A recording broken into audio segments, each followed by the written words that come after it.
Ndabona ukwezi kurenga, ndabona inyenyeri zitashye, ngiki igitondo cyiza, izuba ry'umuseso riraturasiye, ndabwira abantu utati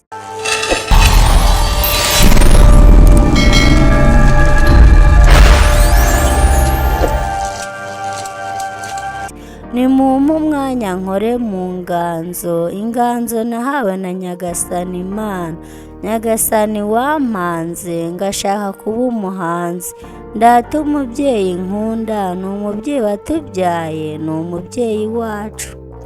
Umuvugo: reka nkurate Rwanda yacu, reka nkurate Rwanda yacu, reka nkurate Rwanda rwiza, wowe mugongo uduhetse, abana bawe twese turagukunda. Reka nkurate Rwanda yacu, reka nkurate Rwanda nziza, reka nkurate kuko urabikwiye, reka nkwamamaze mu mahanga yose, reka mvuge izina ryawe udatuza, kuko uri isoko y'Abanyarwanda. Rwanda yacu uri nziza, abanyamahanga barakubaririza, natwe abagutuye reka tukubaratire, kuko ntawavuga ngo ni Umunyarwanda adaha agaciro k'ibyiza by'igihugu cye. Ibyiza byawe gihugu cyacu ntawabivuga ngo abirangize, ariko reka ndatire abanyamahanga, reka mbabwire muri make ibyiza bitatse u Rwanda rwa Gasabo. Ufite ibyiza nyaburanga utabona ahandi, ufite imigezi n'ibiyaga reka sinakubwira, ufite ibirunga n'imisozi igihumbi, ukagira ingagi zahuruje amahanga, sugera Rwanda nziza. Rwanda yacu ni nziza, reka nkurate budakwiye, reka nkomeze nkubwire abantu bose, abakuzi bose n'abatakuzi, muvuge ibyiza byawe Rwanda. Babyeyi namwe barezi muturera neza, nimudutoze umuco mwiza, umuco waduhanze ubereye abana b'i Rwanda.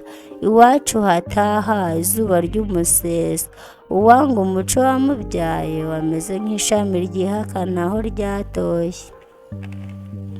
Namwe bakuru b'ubushake, ndavuga abakecuru n'abasaza, nimuhaguruke tujye inama, dusigasire umuco wacu, dutoze abato gukunda igihugu cyacu, dukomeze kuba intore zibereye u Rwanda. Reka nshimire ubuyobozi bwiza, twageze kuri byinshi, ubu abana natwe turiga, iterambere ni ryose, amavuriro n'amasoko reka sinakubwira, ngaya amatara ku mihanda, mituweli iwacu yabaye isonga, umugore yagize ijambo kubera ubuyobozi bwiza. Reka ngushimire mubyeyi nkunda, simvuga ba babyeyi bamwe bibagirwa ababo, ndavuga umubyeyi nyamubyeyi, mubyeyi wadukuye mu icuraburindi udushyira mu rumuri, ntacyo nakugaha mubyeyi kuko uri mwiza dawe nkunda. Reka nongere ngushimire mubyeyi wacu, nyakubahwa Perezida wa Repubulika y'u Rwanda, wabaye intangarugero ukaba umuyobozi mwiza, tutibagiwe na Nyagasani Imana yacu, ndetse n'umubyeyi Jeannette Kagame, muragahora ku isonga ababyeyi bacu. Mubyeyi nkunda reka ngushimire ubudatuza, mubyeyi wadukuye mu icuraburindi udushyira mu rumuri. Abakera bavuze ko baryaga bamanitse urubingo hejuru ruri kwaka, twe twavutse ku ngoma nziza, dukanda ku gikuta tukabona umuriro uratse. Mubyeyi wanjye nkunda reka ngushimire, reka nkomeze ngushimire ubudatuza, uri umubyeyi mwiza, ubu nta vangura amoko rikirangwa mu Rwanda rwa Gasabo.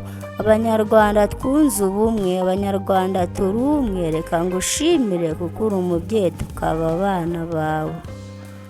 Yari umusizi usiga ntibasamare, umusizi usiga bagasigara basiganuza, iza bayishimwe Ange, murakoze.